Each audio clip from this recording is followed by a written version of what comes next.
నూలు నూలులో శతాబ్దాల గౌరవం, పట్టు పరంపరకు ప్రతీక, సంప్రదాయానికి శాశ్వత చిరునామా సఖీ. టీ20 ప్రపంచ కప్ ఫైనల్ మ్యాచ్ అది ఇరు జట్లకు ఎంత ఇంపార్టెంటో తెలుసు. ప్రతి బాల్ ప్రతి మూమెంట్ని తమ వైపు తిప్పుకోవడానికి ప్లేయర్స్ ఏం చేయడానికైనా సిద్ధపడుతుంటారు. కొన్ని సందర్భాలలో ఆ ప్రయత్నాలే కొంత వివాదాస్పదానికి కూడా దారితీస్తుంటాయి. అక్కడ అగ్రెసివ్గా గ్రౌండ్లో కనిపిస్తూ ఉంటారు. మ్యాచ్ గెలవడం కోసం లేకుంటే ఓడిపోతున్నాం అనేటువంటి ఆందోళనతోటి ఏదో ఒక రకంగా ఆ మానసిక ఒత్తిడి అనేది అక్కడ ఉన్నటువంటి సిచ్యువేషన్స్లో ఆగ్రహాన్ని తెప్పించేటువంటి పరిస్థితికి దారితీస్తాయి. న్యూజిలాండ్ ఆటగాడు డారెల్ మిచెల్, అదేవిధంగా మన ఫాస్ట్ బౌలర్ హర్షదీప్ సింగ్ మధ్య కూడా నిన్న అలాంటి ఒక గొడవ జరిగింది. మ్యాచ్లోనే వికెట్లను కొట్టబోయి ఏకంగా మిచెల్ను బంతితో బలంగా కొట్టేశాడు హర్షదీప్. తన బౌలింగ్ వేస్తున్న సందర్భంలో నేరుగా మిచెల్ బ్యాట్తో బాల్ని సంధించడంతో అది నేరుగా హర్షదీప్ బౌలింగ్ ఎండ్లో హర్షదీప్ చేతులు పడిపోయింది. అప్పటికే గ్రీజ్ బయటకు వచ్చినటువంటి మిచెల్ తనని చూసి హర్షదీప్ బాల్ని నేరుగా వికెట్ల మీదకి ఇసిరేటువంటి ప్రయత్నం చేశాడు. ఈ సందర్భంగా అది వికెట్ల కాకుండా డారెల్ మిచెల్కి తగిలింది. హర్షదీప్ వేసినటువంటి 11వ ఓవర్లో న్యూజిలాండ్ ఆటగాడు డారెల్ మిచెల్ 2 సిక్సర్లు కొట్టేశాడు. అప్పటికే ఇక 5వ బంతిని బౌలర్ వైపు కొట్టాడు న్యూజిలాండ్ ఆటగాడు డారెల్ మిచెల్. దీంతో హర్షదీప్ సింగ్ కోపంతో బంతిని బ్యాటర్ మిచెల్ వైపు విసిరేశాడు. ఈ తరుణంలో కాస్త వికెట్లకు తలగాల్సింది పోయి డారెల్ మిచెల్కు తలగడంతో ఆగ్రహానికి లోనయ్యాడు మిచెల్.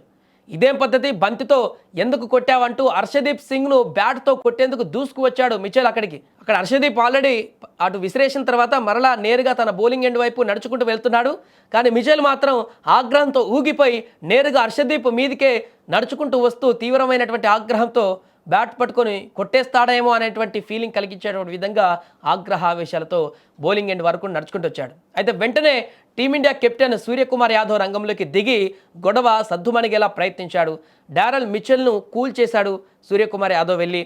అటు హర్షదీప్ సింగ్ను కూడా గట్టిగానే ఎంపైర్ మందలించినట్టుగా కనపడింది. అనంతరం డారెల్ మిచెల్కు క్షమాపణ చెప్పాడు హర్షదీప్ సింగ్. దీంతో క్షణాల వ్యవధిలోనే గొడవంతా కూడా సద్దుమణిగింది. అది ఇంకా పెద్ద వివాదంగా మారలేదు. అనుకోకుండా వేసినట్టుగానే హర్షదీప్ చెప్పారు కాబట్టి అది అక్కడ అంతటితో సద్దుమణిగింది. కానీ అంటే మిచెల్కి వికెట్లకు వైపై మిచెల్కి తగిలినప్పుడు హర్షదీప్ అక్కడ వెంటనే రియాక్ట్ అయ్యి సారీ అని చెప్తే అయిపోయేది. అక్కడ వెంటనే జనరల్గా ఇలాంటి పరిస్థితులు నెలకొన్నప్పుడు బౌలర్ ఎవరైనా కూడా అనుకోకుండా వికెట్లకు వేసేటప్పుడు బ్యాట్స్మెన్కి తగిలినప్పుడు కొంత ఇట్లా చేయి పెట్టి చూసుకోకుండా వేశాననేటువంటి సిగ్నల్ ఇచ్చేటువంటి ప్రయత్నం చేస్తారు. కానీ హర్షదీప్ ఆ టైంలో అలా చేయలేదు.